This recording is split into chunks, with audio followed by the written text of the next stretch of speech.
Hi all, welcome back to my lecture series. Today's topic will be on crop condition and soil mapping that comes under the unit application of RS and GIS under the subject Geographical Information System for the students of third year agricultural engineering for fifth semester.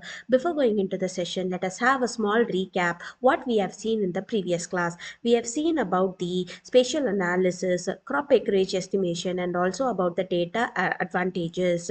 Today's discussion will be on crop condition, key challenges, soil mapping, and digital soil management.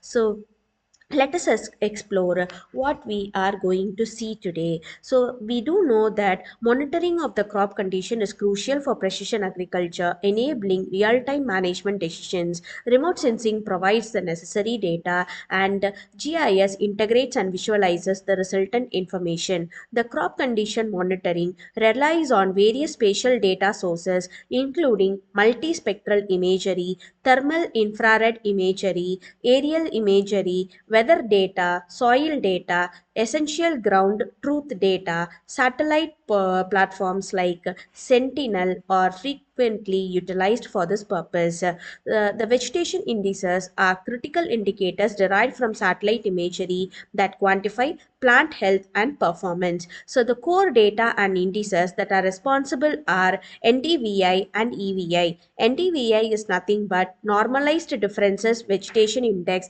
and EVI is nothing but enhanced vegetation indexes. This is a widely used index derived from the red and near red spectral bands. It helps to identify vegetation health and is a reliable indicator of the total green biomass. EVI is similar to that of NDVI, which offers improved sensitivity in areas with high biomass and includes atmospheric correction. Analyzing the spatiothermal dynamics of both NDVI and EVI allows for the identification of stressed vegetation zones and the general health level of crops throughout the growing season. So, this normalized difference water index will help us to specifically monitor plant water content. So, here it is very much helpful for us to identify the crop stress. So, and also to monitor the crop stress are vital for calculating indicators that are relating to plant water status, overcoming the time consuming limitations of traditional field measurements.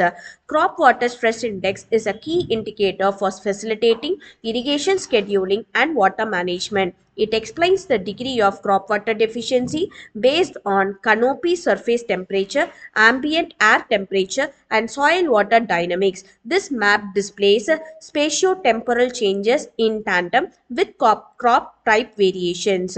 It also helps us to identify leaf area index that represents the structural attributes of the leaf components and is essential for evaluating photosynthetic efficiency.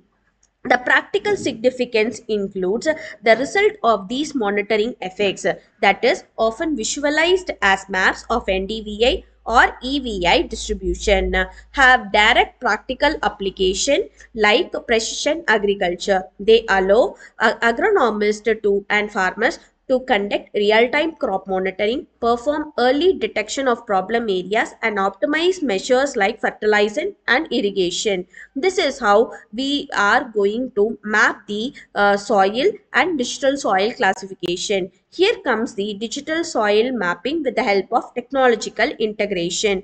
This provides a synoptic coverage and temporal monitoring capabilities that are cost effective for data acquisition. It detects soil properties through their spectral reflectance patterns, particularly in the visible, near infrared, and short wave infrared regions. The DSM relies on creating quantitative relationship between soil properties and environmental variables. So these variables will be known as the scorpion model organisms that are RS derived covariates. So this is the core principle where the soil mapping will be helpful for us to identify the data acquisition techniques and data sources techniques. So this will help us to identify the topographic attributes.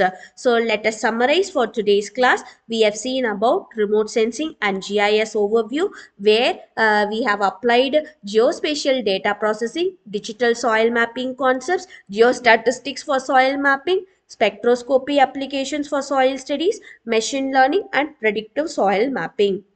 So today's question will be, what type of real-time information can remote sensing acquire about crop growth? So the options are crop growth, non-spatial attribute data, raster data structure, and spatial data. As we all do know that the answer is going to be crop growth. These are the references where I have taken up the notes. You guys can go and see to it for the extra notations. And this is what for today's class. See you at the next class. Thank you.